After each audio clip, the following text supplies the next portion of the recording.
একদিনে এত জেলা ঘুরলাম, সত্যি ভাই অবাক হয়ে যাবেন আপনারা। আজকে ভিডিওটা সম্পূর্ণ দেখলে যশোর কিভাবে গেলাম, শরীয়তপুর, মাদারীপুর, খুলনা, এগুলো হয়ে যশোর উদ্দেশ্যে রওনা হলাম। আসসালামু আলাইকুম। সকাল সকাল বের হয়ে গেলাম, কারণ বাস পেতে হবে, কারণ শরীয়তপুর থেকে যাচ্ছি তো, আর অনেক বড় লম্বা সফর হবে ভাইয়া। বাড়ির সবাই থেকে বিদায় নিয়ে বের হয়ে গেলাম, তাড়াতাড়ি যেতে হবে। সকাল ভোরবেলা রাস্তায় চলে আসলাম, গাড়ির জন্য অপেক্ষা করছি।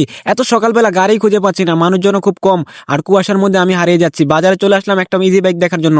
ইজি বাইকের সাথে ভাড়া মোলামুলি করে উঠে গেলাম। আপনারা যখন দূরে যাবেন তখন অবশ্যই এসব লোকাল গাড়িগুলোকে ভাড়া জিগায় তারপর উঠবেন, তা না হলে তারা গাড়ি থেকে নামার পর অনেক বেশি ভাড়া চাবে। গাড়ি থেকে নেমে আমি ভাড়াটা সুন্দরভাবে দিয়ে ব্রিজে উঠে গেলাম। ভাই ওঠার পরে আরেক ঘটনা ঘটে গেল। এই যে ইজি বাইক ড্রাইভার গুলা, তারা আমাকে নেওয়ার জন্য অনেক চেষ্টা করেছে। আমি বলেছি না ভাই, আপনাদের অনেক সময় লাগবে। সিএনজি কাউন্টারে চলে আসলাম, তারপর দেখি এখানে একটা সিএনজি ওয়েট করছে।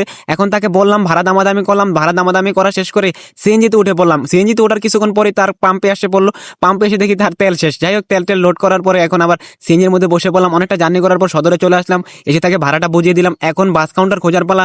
এখানে এসে দেখি নানান রকমের বাস, শরীয়তপুরের বিভিন্ন বাস, কিন্তু আমি যেই বাসটাতে যাবো সেই বাসটা কোথায় সেটাই খুঁজে পাচ্ছি না। এখন সেটা খোঁজার পালা। যাই হোক, অনেক খোঁজাখুঁজির পরে বাস কাউন্টারে চলে আসলাম, টিকিটও কেটে ফেললাম। ভাই টিকিট কাটার পরে শুনলাম নাকি বাস আগেরটা চলে গেছে। যাই হোক, একটু আফসোস করলাম।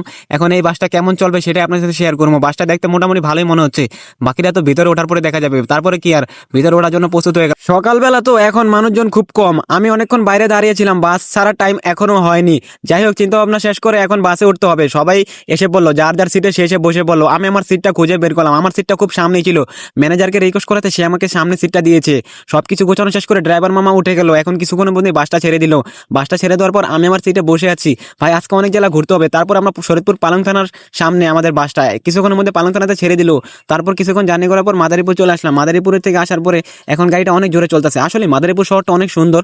আমি যদি কোনো একদিন সময় পাই তাহলে মাদারীপুর আসবো। এটা হচ্ছে ঘটকচর বাজার। এই বাজারে আসার পরে সেই দিনের কথা মনে পড়ে গেল। অনেক আগে একবার ঘটকচর বাজারে এসেছিলাম। ড্রাইভার মামা সুন্দর করে বাস ড্রাইভ করতেছে, আর আমি জানালা থেকে বারবার তাকাইতেছি। এত সুন্দর রাস্তাঘাট ভাই, যত দেখি ঠিক ততই লাগে ভালো। আসলে মাদারীপুরটা অনেক সুন্দর। এই মাদারীপুর শহরটা সত্যি আমার ভালো লেগে গেছে।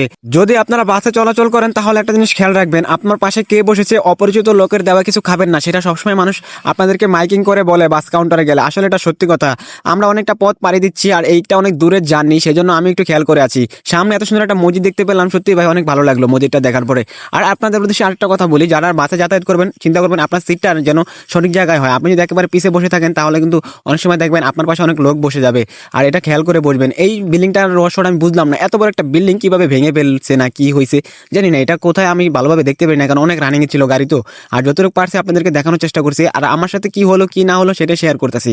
আমার পাশে আঙ্কেলটা ঘুমিয়ে পড়ছে, তার সাথে অনেকক্ষণ কথা বললাম, সে একটু রেস্ট নিচ্ছে। যাই হোক, আঙ্কেলকে দেখার পরে আমি আবার দেখলাম মাদারীপুর স্টেডিয়াম। তারপর মাদারীপুরের পাশাপাশি আবার দেখলাম যে হাইওয়ে রোডে উঠে গেল। তার কিছুক্ষণ পর মুক্তারপুর বাস স্ট্যান্ডে চলে আসলাম। গাড়িটা এখানে থামালো, আমি কি আর নামতে ভাই মিস করবো, সেই জন্য নেমে গেলাম। মুক্তারপুর বাস স্ট্যান্ডের থেকে দেখতে পেলাম অনেক দূর দূরান্তর গাড়ি এখান থেকে পাওয়া যায়, আর এটাই হচ্ছে সেই মাদারীপুর মুক্তারপুর বাস স্ট্যান্ড। তারপর বাসে উঠে পড়লাম, বাস আবার রানিং এ ছাড়াই দিল, আর ড্রাইভার মামা তো খুব সুন্দর করে চালাচ্ছে। সামনে একটা বাস দেখতে পেলাম, এখন দেখি ড্রাইভার মামা এটাকে ওভারটেক করার চেষ্টা করতেছে। যাই হোক, ড্রাইভার মামা হয়তো তাকে ওভারটেক করতে পারবে, কারণ সামনে দেখা যাচ্ছে সে ভালোই চালাইতেছে। তারপর তাকে ওভারটেক করা শেষ করে আমরা চলে আসলাম সামনের দিকে। এখন তো গোপালগঞ্জের দিকে ঢুকে গেছি। আর ভাই গোপালগঞ্জে আসার পরে তো আরেকটা কথা মনে পড়ে গেল, এই সেই গোপালগঞ্জ জেলা, যেই জেলার নাম শুনলেই মানুষ নাকি অনেক কিছু চিন্তা ভাবনা করে, জানি না।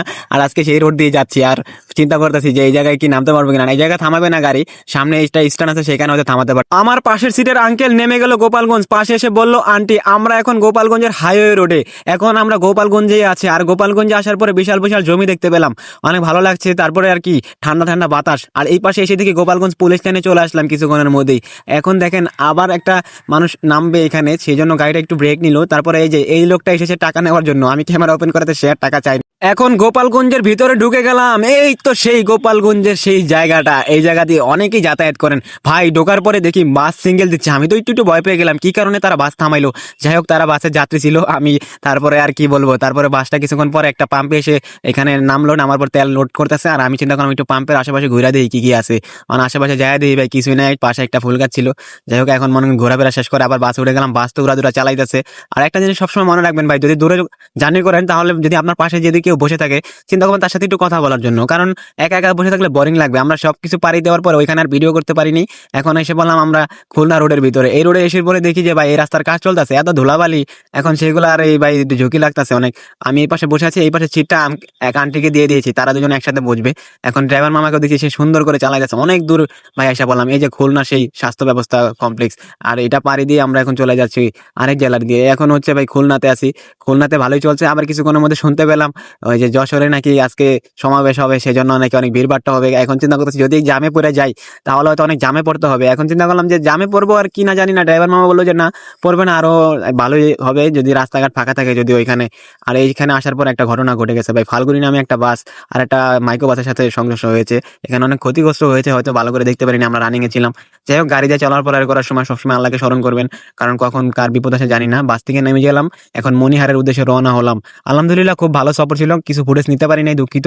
এই যে সেই মনিহার, মনিহার এসে পড়েছে, যশোর মনিহার, যেটা ভাইরাল বিখ্যাত জায়গা। সেখানে নামার পরে অনেক ভালো লাগলো, অনেকে দেখতেছি রিক্সাগুলো দেখতে পেলাম, যশোর অনেকদিন পর আসলাম। আর মনিহার হলের সামনে আছি এখন, এই যে কত সুন্দর ভিপ খাবারগুলো রেডি করছে, আর এখানে সেদিকে বিভিন্ন রকমের মানুষ, অনেক ভালো লাগলো যশোর শহর। জয়শোরে নামার পরে এখন ক্ষুধা লেগে গেছে, চিন্তা করলাম পাশে একটা হোটেল আছে, হোটেলে ঢুকে গেলাম, দেরি করলাম না, খাবার অর্ডার করলাম, খাবার অনেকগুলো দিয়ে গেল।